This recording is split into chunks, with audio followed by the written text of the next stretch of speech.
بسم اللہ الرحمن الرحیم۔ شروع اللہ کے نام سے جو بڑا مہربان نہایت رحم والا ہے۔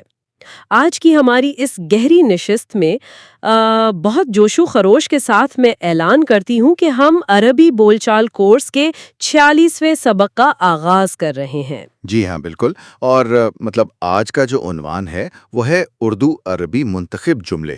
یہ بہت ہی دلچسپ ہونے والا ہے۔ بالکل، سلائیڈ 2 کے مطابق آج کا ہمارا مقصد ان اہم موضوعات پر جملے سیکھنا ہے جن میں ایمان اور توکل، احساسات، روزمرہ کے معاملات، کھانے پینے کے آداب اور حکمت و نصیحت شامل ہیں۔ صحیح۔ تو چلیے پھر ہم اپنی گفتگو کا آغاز اس بنیاد سے کرتے ہیں جس پر ہر چیز کھڑی ہے، یعنی اللہ پر ایمان اور توکل کے جملے۔ بالکل، تو پہلا جملہ ہے ترکت امری علی اللہ، میں نے اپنا معاملہ اللہ پر چھوڑ دیا۔ اسے طلباء کے ذہن نشین کروانے کے لیے دوبارہ پڑھتے ہیں۔ ترکت امری علی اللہ، میں نے اپنا معاملہ اللہ پر چھوڑ دیا۔ مطلب کیا خوبصورت جملہ ہے۔ اسی طرح اگلا جملہ ہے افوض امری الی اللہ، میں اپنا کام اللہ کے سپرد کرتا ہوں۔ افوض امری الی اللہ۔ اچھا، یہاں پر یہ جو لفظ ہے افوضو، اس کا روٹ ورڈ یا مادہ فا واو زو ہے۔ اس کا مطلب ہوتا ہے کسی کام کو مکمل طور پر کسی کے حوالے کر دینا۔ یعنی مکمل حوالگی۔ لیکن میرے ذہن میں ایک سوال آ رہا ہے، عربی زبان میں بھروسہ کرنے کے لیے اتنے مختلف الفاظ کیوں استعمال ہوئے ہیں، جیسے ترکتو، افوضو، معتمدن؟ دیکھیں، عربی زبان بھی خوبصورتی ہی یہی ہے کہ یہ یقین اور توکل کے مختلف درجات کو بڑے باریکی سے بیان کرتی ہے۔ جیسے اگلا جملہ دیکھیں، عملی فی اللہ کبیر جداً، مجھے اللہ کی ذات سے بڑی امید ہے۔ مجھے اللہ کی ذات سے بڑی امید ہے، عملی فی اللہ کبیر جدا۔ جی، اور پھر توکل کا ایک اور درجہ، خرج معتمدن علی اللہ، وہ اللہ پر بھروسہ کر کے نکلا۔ اسے پھر سے دہراتے ہیں، خرج معتمدن علی اللہ، وہ اللہ پر بھروسہ کر کے نکلا۔ یہ توکل کی بنیاد واقعی بہت مضبوط ہے۔ اندرونی ایمان کے بعد اب بات اس طرف آتی ہے کہ انسان اپنے اندر کے احساسات کو باہر کیسے ظاہر کرتا ہے۔ بالکل، جذبات اور احساسات۔ تو اس حصے کا پہلا جملہ ہے السرور والسعادت ظاہرۃ علی وجہہ الضاحک، خوشی اس کے ہنستے ہوئے چہرے سے چھلک رہی ہے۔ السرور والسعادت ظاہرۃ علی وجہہ الضاحک، خوشی اس کے ہنستے ہوئے چہرے سے چھلک رہی ہے۔ اور خوشی کے بعد غم کا خاتمہ، زال عنہم الہم والحزن۔ زال عنہم الہم والحزن، غمزدگی اور افسوس ان سے ختم ہو گیا۔ یہاں یہ جو لفظ زالہ ہے نا، اس کا مطلب کسی چیز کا مٹ جانا یا آہستہ آہستہ زائل ہو جانا ہوتا ہے۔ اچھا، یعنی بتدریج ختم ہونا۔ زال عنہم الہم والحزن۔ اگلا جملہ پڑھتے ہیں، اظہر تمام الرضا عنی، اس نے میری طرف سے مکمل رضامندی ظاہر کی۔ اظہر تمام الرضا عنی، اور پھر ملاقات کا ایک بہت پیارا انداز، سلم علیہ بلطف و بشاشہ، اس نے مجھے بڑی بشاشت اور لطافت سے سلام کیا۔ سلم علیہ بلطف و بشاشہ، اس نے مجھے بڑی بشاشت اور لطافت سے سلام کیا۔ اچھا، جذبات تو ہر انسان کے ایک جیسے ہوتے ہیں، لیکن محض مسکرانے اور اس بشاشت کے ساتھ سلام کرنے میں کیا لطیف فرق ہے۔ دیکھیے، مسکرانا ایک جسمانی عمل ہو سکتا ہے، لیکن بشاشت دل کی وہ خوشی ہے جو پورے چہرے کو روشن کر دیتی ہے۔ یہ ایک سچی گرمجوشی ہے۔ سچی گرم جوشی، لیکن ہمیشہ خوشی تو نہیں ہوتی، ندامت بھی ہوتی ہے۔ جیسے ندیمہ علامہ فعلا، اسے اپنے کیے پر شرمندگی ہے۔ ندیمہ علامہ فعلا۔ جی، اور کبھی کبھی بے حسی بھی ہوتی ہے۔ هو لا يشعر بشعور احد، اسے کسی کا بھی احساس نہیں۔ هو لا يشعر بشعور احد۔ اور پھر ایک ذرا سخت جملہ، انک لا تحس احساس غیرک، تمہیں اپنے علاوہ کسی کا بھی احساس نہیں۔ انک لا تحس احساس غیرک۔ بالکل، اور شدید حیرت کے لیے یہ جملہ ہے، لم تصدق عینایا ذالک المنظر الغریب، میری آنکھیں اس عجیب و غریب منظر کی تصدیق نہ کر سکیں۔ لم تصدق عینایا ذالک المنظر الغریب، طلباء کو چاہیے کہ وہ اسے کئی بار دہرائیں۔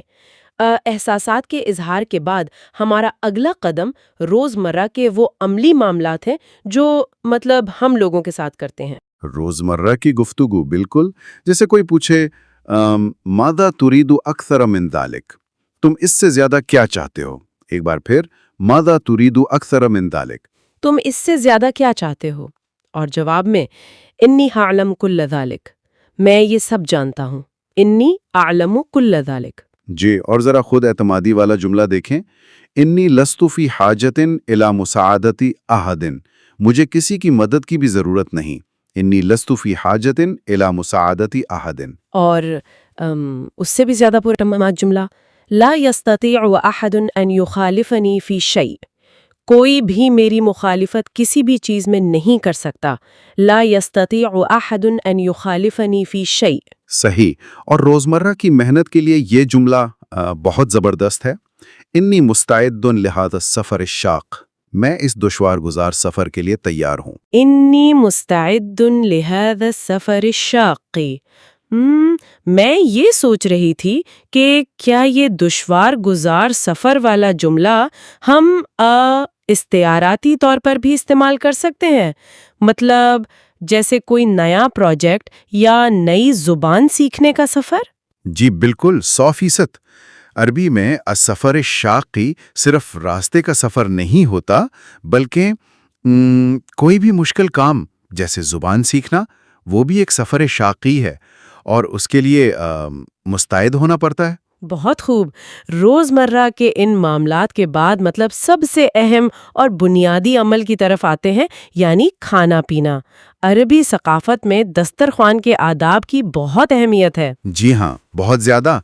تو جملہ ہے انی فی حاجت الی الطعام والشراب، مجھے کھانے اور پینے کی ضرورت ہے۔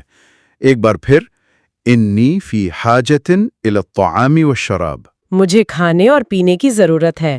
پھر اگلا جملہ، دع المائدۃ ہنا یا اخی، بھائی دسترخوان کو یہاں رکھیے۔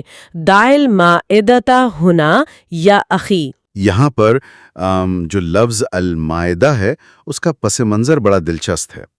یہ صرف خالی میز نہیں ہوتی، بلکہ بچھے ہوئے دسترخوان یا سجے ہوئے کھانے کی میز کو المائدہ کہتے ہیں۔ اچھا، سجے ہوئے دسترخوان کو۔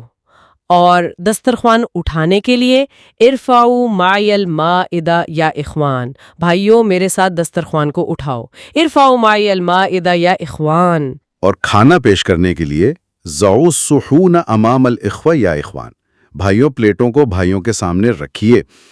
ضعوا الصحون امام الاخوہ یا اخوان، بھائیوں پلیٹوں کو بھائیوں کے سامنے رکھیے۔ دسترخوان کے آداب میں ایک جملہ اور ہے، کان من الواجب ان تستأذن قبل الدخول، تمہیں داخل ہونے سے پہلے اجازت طلب کرنی چاہیے تھی۔ کھانے کے آداب میں یہ اجازت طلب کرنے کا ذکر کیوں آیا ہے؟ دیکھیں، عرب کلچر میں کھانے کی جگہ پر داخل ہونے یا دسترخوان پر بیٹھنے سے پہلے اجازت لینا ایک بہت ہی خوبصورت معاشرتی ادب مانا جاتا ہے۔ یہ پرائیویسی کا احترام ہے۔ بہت گہری بات ہے۔ کان من الواجب ان تستأذن قبل الدخول۔ پھر اگلا جملہ، ہیا فقط برد الطعام، آئیے کھانا ٹھنڈا ہو گیا ہے۔ ہیا فقط برد الطعام۔ اور کھانے کا آغاز ابدؤ بسم اللہ، اللہ کے نام سے شروع کرو۔ ابدؤ بسم اللہ۔ اور اختتام پر الحمدللہ الذی اطعمنا وسقانا، سب تعریفیں اللہ کے لیے ہیں جس نے ہمیں کھلایا اور پلایا۔ الحمدللہ الذی اطعمنا وسقانا۔ بالکل۔ اور روزمرہ کی زندگی اور آداب سیکھنے کے بعد اب ہم اس نشست کے سب سے فکر انگیز حصے کی طرف آتے ہیں، یعنی زندگی کی حکمت۔ جی، حکمت اور مشاہدات۔ ان جملوں کو خاص توجہ اور تکرار کی ضرورت ہے۔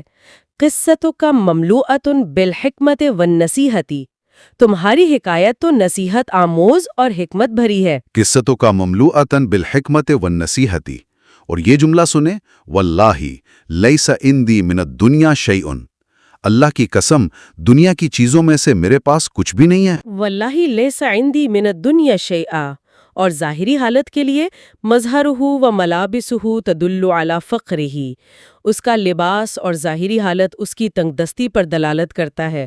مظہرہ و ملابسہ تدل علی فقرہ۔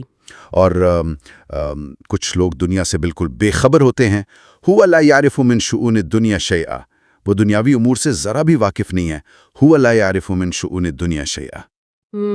یہ سب حکمت بھرے مشاہدات ہیں، لیکن مجھے اس اگلے جملے کی خوبصورتی نے بہت متاثر کیا ہے۔ نزع ثیاب اللہو والمعصیت ولبس ثیاب الطاعات والاستقامت۔ اس نے گناہوں کا لبادہ اتار کر فرما برداری کا لباس زیب تن کیا۔ نزع ثیاب اللہو والمعصیت ولبس ثیاب الطاعات والاستقامت، مطلب گناہوں کا لبادہ اتار کر فرمانبرداری کا لباس پہننا۔ لباس انسان کی پہچان ہوتا ہے، تو گناہ اور نیکی کو لباس سے تشبیہ دینا یہ تو ایک مکمل کردار کی تبدیلی کی طرف اشارہ ہے۔ دیا بالکل درست تجزیہ کیا آپ نے۔ یہ انسان کا باطن بدلنے کی بات ہے، اور اسی لیے اگلا جملہ بہت سخت اور سچا ہے، لا خیر فی حیات بلا عمل، بغیر عمل کی زندگی میں کوئی خیر نہیں۔ لا خیر فی حیات بلا عمل، بغیر عمل کی زندگی میں کوئی خیر نہیں۔ اور اگر صرف امیدیں ہوں تو ہادہ اعمال بعیدۃ الحصول، یہ ناممکن امیدیں ہیں۔ ہادہ اعمال بعیدۃ الحصول، لیکن محنت کے بعد روشنی ضرور آتی ہے۔ فلما ظہر ضوء الصباح، جب صبح کا اجالا ظاہر ہوا۔ فلما ظہر ضوء الصباح، ہاں، جب صبح کا اجالا ظاہر ہوا۔ بہت ہی پیارے جملے ہیں۔ تو آج کی اس تمام گفتگو اور جملوں کو سمیٹتے ہوئے ہم اہم الفاظ کا ایک تیز رفتار یعنی ریپڈ فائر اعادہ کرتے ہیں تاکہ یہ ذہن میں پختہ ہو جائیں۔ بالکل، تو شروع کرتے ہیں۔ السرور، خوشی، اور المائدۃ، دسترخوان، اچھا اب بتائیں الحزن غم، اور السحون، پلیٹیں، مستعد، تیار، اور بشاشت، خوش دلی یا مسکراہٹ، الطاعہ، فرما برداری، اور آخری لفظ المعصیت۔